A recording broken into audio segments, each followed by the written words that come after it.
ওপরে আমি শুয়ে আছি, আসলে এই যে কথাটা বলেছে শুয়ে রয়েছি, এই কথাটা সৈকত বলে, নট আমি। এবার সবাই জানেন যে সৈকত আমার ভেতরে থাকে। এবার যারা পাগল বলছে তারা তো আর জানে না সেই সৈকত আমার ভেতরে থাকে, ওদের দেব স্যার ওপরে থাকে, দেব ঘোষ।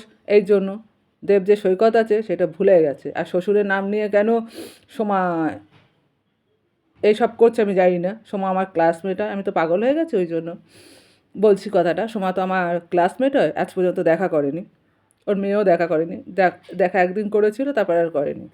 এইবার সৈকত আমাকে পাগল বানানোর জন্য অনেক চেষ্টা করছে, যাতে এই যে ও যে এই কাজগুলো করছে ওটা হচ্ছে ড্রিম। এই ড্রিম চালানোর জন্য সৈকত, নন্দিনী, নন্দিতা, দেবযানী, আবির, এদেরকে পুরো ফ্যামিলি, এদের সয়নিকে পুরো ফ্যামিলিকে পুরো ওর হাত টাকা দিয়ে বশ করে নিয়েছে, নিয়ে তারপর যা পাচ্ছে তাই করছে। তার কারণ হচ্ছে এটা ওর ড্রিম, এটা ও রাখতে চায়, না রাখলে আমি পাগল। তা এবার কলকাতার লোক কি জানে কি করবে না করবে। এবার কেননা কলকাতার এই যে আমার সঙ্গে যা হচ্ছে, এবার প্রত্যেকটা মেয়ের সঙ্গে হবে এবং প্রত্যেকটা ছেলের সঙ্গেই হবে। কেন সৈকত চায় পুরো কলকাতা বেশ্যাপট্টি। তা এবার আপনারা কী চান? কলকাতার লোক বেশ্যাপট্টি চায় নাকি ভদ্রভাবে বাঁচতে চায়, সেটাই আমার জানার দরকার, আর কিছু না।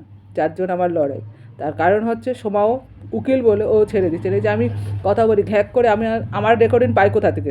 সোমা সোমা আমার রেকর্ডিং পায় কোথা থেকে, জমা দেয় কোথা থেকে? এটাই আমার প্রশ্ন সব থেকে বড়। আমার রেকর্ডিং সৈকত পায় কোথা থেকে? সৈকত যদি নাই ধরে, পাচ্ছে কোথা থেকে ওরা রেকর্ডিং? আমি কী কথা বলছি না বলছি, 24 ঘন্টায় যে সৈকত ভ্যাস ভ্যাস ভ্যাস ভ্যাস করে কথা বলছে, তার রেকর্ডিংগুলো যাচ্ছে কোথায়? রেকর্ডিং ওরা পাচ্ছে কোথা থেকে? কী করে পাচ্ছে? প্রশ্ন আছে আমার, উত্তর যে চাই।